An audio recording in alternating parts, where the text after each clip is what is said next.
So tell me a little bit about your schooling and some of the, the work people did with you as a deaf child.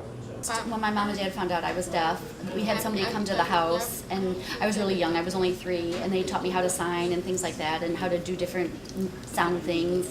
And then I went to a total communication school in Michigan. They were like small little groups. We were at a regular hearing school, but we had separate classes that for the deaf kids, and they tried to mainstream us and things like that. I was there until 2nd grade. We started looking around at different schools, and we went to Florida. We knew the weather was good, so I could ride. That's when I started riding already.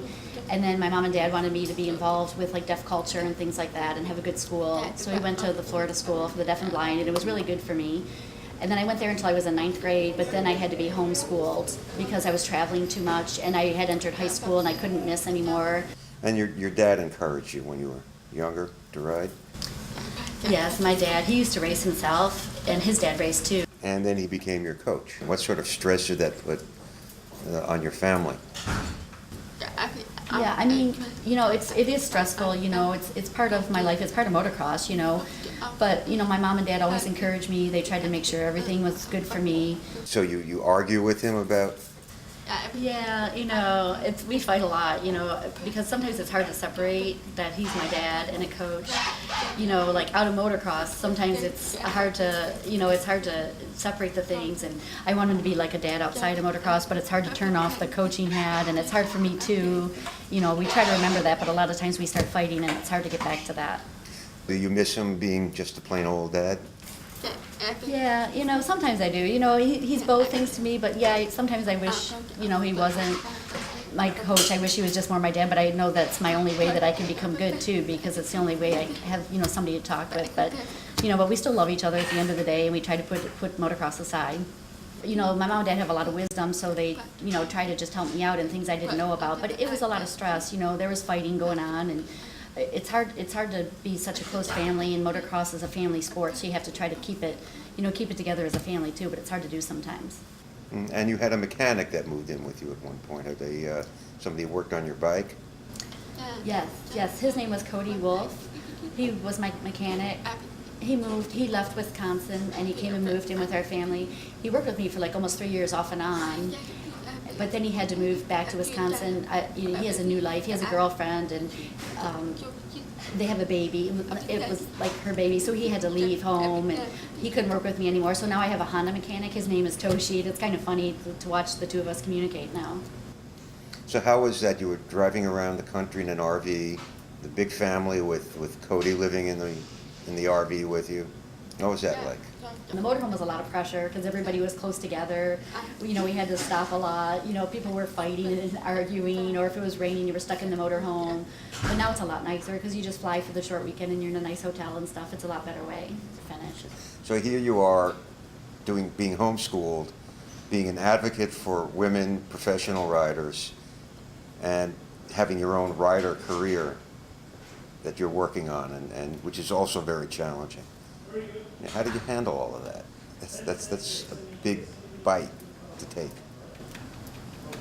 Yeah, it's a challenge. I think my family was there for me, so of course that helped me. They were supportive of me, and I knew, they're not going to leave me or anything. They're going to help me out with any struggles I have.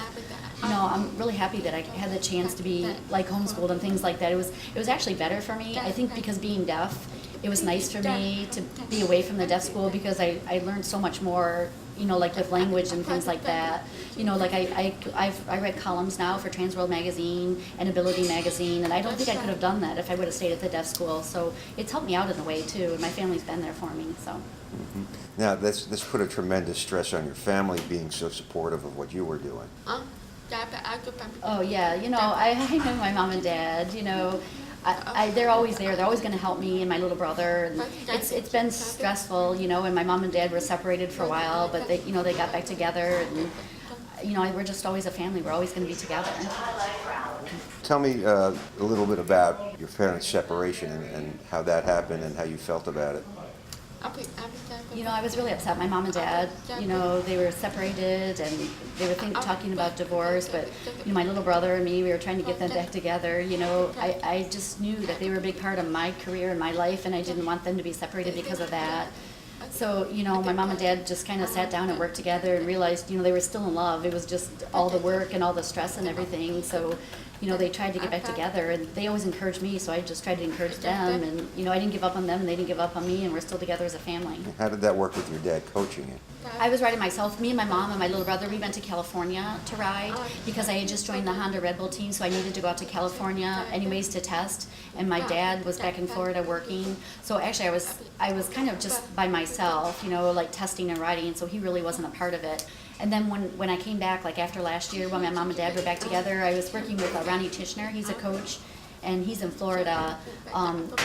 He has like the same ideas as my dad, but again, it was hard because of the communication. So now I'm back with my dad again. What was the big change when you became a factory rider in terms of the support that you had outside of your family? Yeah, it's really helpful, for my family especially because, we had to travel in a motorhome or in a trailer to drive to get to the races. But now my bikes were on the rig, the same as the guys. They set up the schedules, they set up the hotels, they did all of that. They got my bikes ready, they did whatever I wanted to do, they tested, they got different things. My dad didn't have to worry about any of that. I had a parts allowance for at home for my practice bikes. Everything came to us. It was just really nice. It was nice for the family. It relieved a lot of stress too.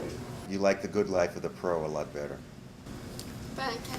Yeah, I grew up as an amateur racer and driving around in the motorhome and stuff, so that was, I had a good time. It was fun hanging out with the other kids and stuff and hanging out, and we went to the different nationals, like one's Loretta Lynn's, and, it's a big one, and I had a lot of fun doing that, and, I was bummed, like when I had to leave being an amateur and leave the motorhome behind, and I was kind of thinking I was going to miss it. But then when I became a pro, it's like all the same kids that I grew up racing with, they're all pros now too. So, this is good too. So both were good in their time. It's just this is what I do now. Do you ever miss being just a kid and a teenager? You ever think you missed out on anything, or does motocross completely replace all that? Oh, well, yeah, I love my life, it's what I want to do. I've got to meet different people, I get to travel everywhere. I've had a lot of experiences that normal teenagers don't ever get to have. I've met new people in different countries and over here. It's a different life, and sometimes people ask me that, but I don't think I miss it. It's racing and riding is my life, and it's fun. It's what I like to do.